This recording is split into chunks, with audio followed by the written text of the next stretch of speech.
Last show, I focused on Coney Barrett's nomination to the Supreme Court and the hearings, and an article from Desmog titled something like, Coney Barrett's comments on climate change raise alarm that a climate denier might be being appointed to the Supreme Court. And I'll provide you the link to that below the video. Well, I didn't comment on what her comments were that rose alarm. Instead, what I focused on, really the meat of it, is the moneyed interests. The moneyed interests behind funding some of these so-called conservative judicial appointments, as well as the moneyed interests trying to influence our courts.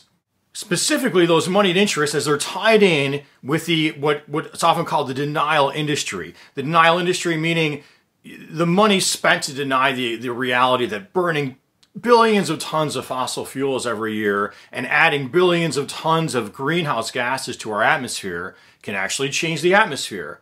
That denial industry also extends towards denying other harms of industrial toxins.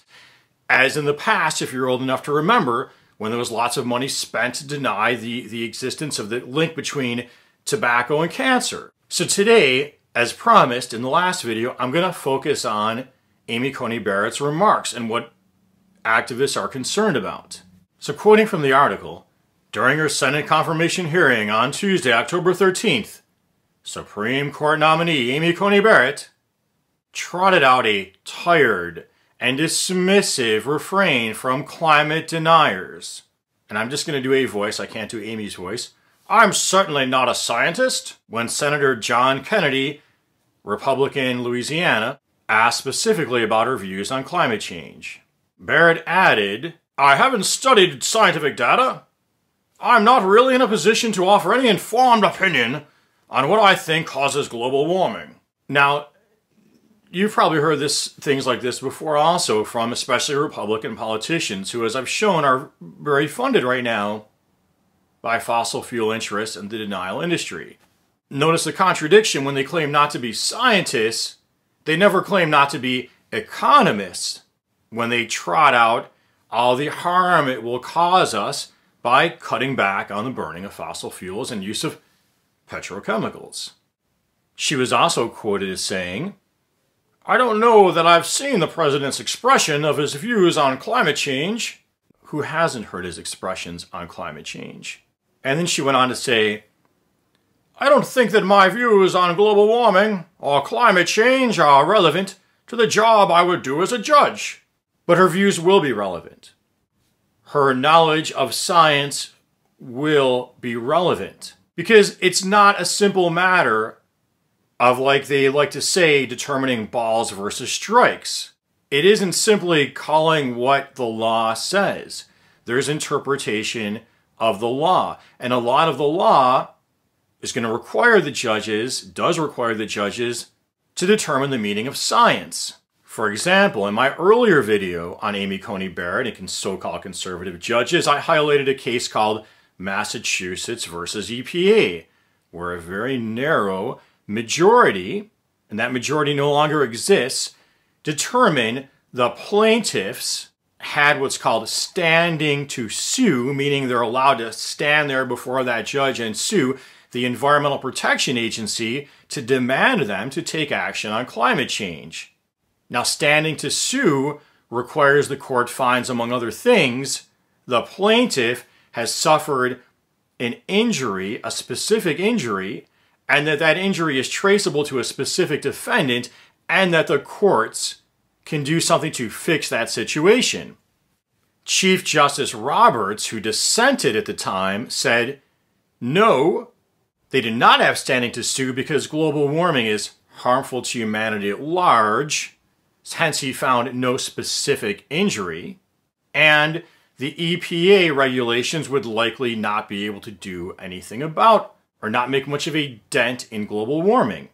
It wasn't a simple matter of calling balls and strikes, as they like to say. The court, Chief Justice Roberts, who was in the minority opinion at the time, said it's interpreted that it's not going to be specific enough for you to sue the government over this. And he determined the science. He decided that he could balance out all the scientific judgments and make a determination on his own that the EPA could not make a dent in the problem. That's a scientific determination. Similarly, I heard Amy Coney Barrett herself mention during the hearings, she brought up something called the Administrative Procedure Act. She brought that up because she was being questioned about how she's going to treat decisions from how she will treat the regulatory agencies like the Environmental Protection Agency. See, there's a big push to weaken them by having judges say they've overextended how much Congress can delegate to them. They've gone beyond their power. Well, the Administrative Procedure Act, as Amy herself said, requires deference to agencies where there is substantial scientific evidence. So the way this will work is they'll have a case saying, hey, the EPA can't protect this aspect. They can't do this aspect of the Clean Water Act and say you can't dump, mercury in the water there, or whatever the case is going to be about. And then lawyers on the industry side are going to argue, hey, the EPA is going beyond its authority. And those paltry sums coming from the environmental groups will argue the EPA is not going beyond their authority because here's the scientific evidence substantiating what they're doing. Well, she will have to weigh that out. So quoting from that Desmog article that I cited for you in the last show and again in this one, a number of lawsuits are winding through the courts that ultimately target the Supreme Court's landmark ruling upholding the U.S. Environmental Protection Agency's endangerment finding that greenhouse gases are pollutants and threaten public health due to climate change and therefore require regulation under the Clean Air Act. So she will be called upon to weigh out, are greenhouse gases a pollutant or not?